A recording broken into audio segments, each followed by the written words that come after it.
Mr. Chairman, flattery will get you everywhere. Thank you very much. Well, thank you, Mr. Chairman, and appreciate the merriment we're having here at the beginning with some good interaction, but this is really serious. I mean, this panel is made up of people who are going to very difficult places, and I have a few things I want to say on the record before we start. And I'm going to begin with the nomination of Dr. Murthy to be U.S. Representative to the World Health Organization. The WHO is a flawed organization, and I say that from experience. I dealt with them deeply as the COVID matter started, and the pandemic was difficult, as we all know at the best, and I just simply wasn't getting out of what I wanted, and I think most people saw what was happening there. The COVID-19 pandemic exposed critical weaknesses in the organization's structure and leadership. It failed to act quickly in response to the COVID-19 outbreak, and it yielded, this was the thing that really troubled me, it yielded to the Chinese pressure in stalling the investigation. I remember I was shocked when I talked to the head of the WHO and asked him how they went about this right at the beginning, and they went to China, but they were stuck in a hotel for 2 weeks before the Chinese would let them get out of their hotel to go look at what was going on. And the WHO has failed to hold China accountable for its lack of transparency. These failures contributed to the deaths of millions of people around the world. It put politics ahead of human health. The WHO has also been plagued by allegations, as we all know, of sexual exploitation and abuse, including in response to the Ebola outbreak in the Democratic Republic of Congo. These unconscionable acts cannot be swept under the carpet. The WHO employees responsible for these crimes must be fired, banned from future service in the UN system, and held personally and criminally liable. There are apparently discussions going on between the White House regarding some kind of an agreement on the pandemic, on any future pandemic, with the WHO. I'm disappointed that the White House hasn't included me. I don't know if they've included the Democrat members in these discussions, but our side has not been included in this. This is incredibly important that Congress be read in on this. We certainly should be asked to approve any agreement that's entered into, since it will be a treaty. I introduced a resolution this week that would ensure the Senate gets an appropriate opportunity to consider any such agreement.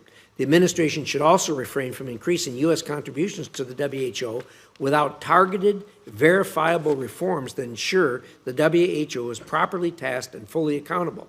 If confirmed, you will be responsible to hold the line on these principles. On the nomination of U.S. Ambassador to Zimbabwe, I'm appalled by the continued abuses of power, excessive corruption, and horrific human rights record by the country's leadership. These not only inhibit the U.S.-Zimbabwe relationship, but also deprive the region of benefiting from a prosperous Zimbabwe. With elections expected this summer, we already see the Zimbabwean regime taking the country down a dark and familiar path of electoral violence, repression, and impunity.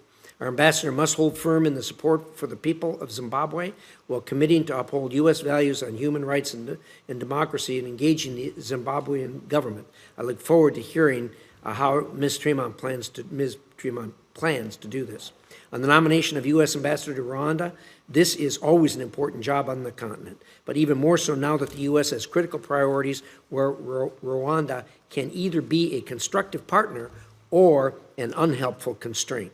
Important issues include the regional conflict in eastern Congo and the re-engagement of M23 and other rebel groups, the Rwandan government's detention of U.S. permanent resident and recipient of the Presidential Medal of Freedom, and also Rwanda's role in helping to stabilize northern Mozambique and Central African Republic. I'm keen to hear from Mr. Needler about how he will confront the challenges while shaping a U.S. policy in Rwanda that requires greater clarity and direction. Moving on to the nomination of U.S. Ambassador to Niger, Ms. Fitzgibbon's most recent experience as Deputy Chief of Mission in Nigeria is probably the best preparation one could get for this role. Both countries battle significant insurgent threats, are essential U.S. security partners, and face severe challenges to democracy, which can be overcome with commitment and support. The situation in the Sahel has deteriorated dramatically in the last few years, particularly with the coup in Mali and Burkina Faso, and the entry of Russian-backed Wagner Group into Mali. I look forward to hearing how Ms. Fitzgibbons will support the U.S.-Niger security relationship while being a visible proponent for developing resilient democratic institutions in Niger. Finally, the nomination of U.S. Ambassador to Nigeria. This country is undergoing a rapid transformation.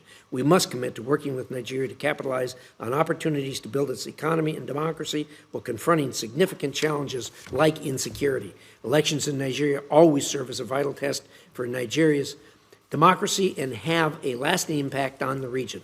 While the result of last Saturday's presidential election was announced today, it is clear that many of the technical and institutional challenges that have previously plagued Nigerian elections continued into this process. It is critical that Nigeria finds a path forward that serves the will of the Nigerian people.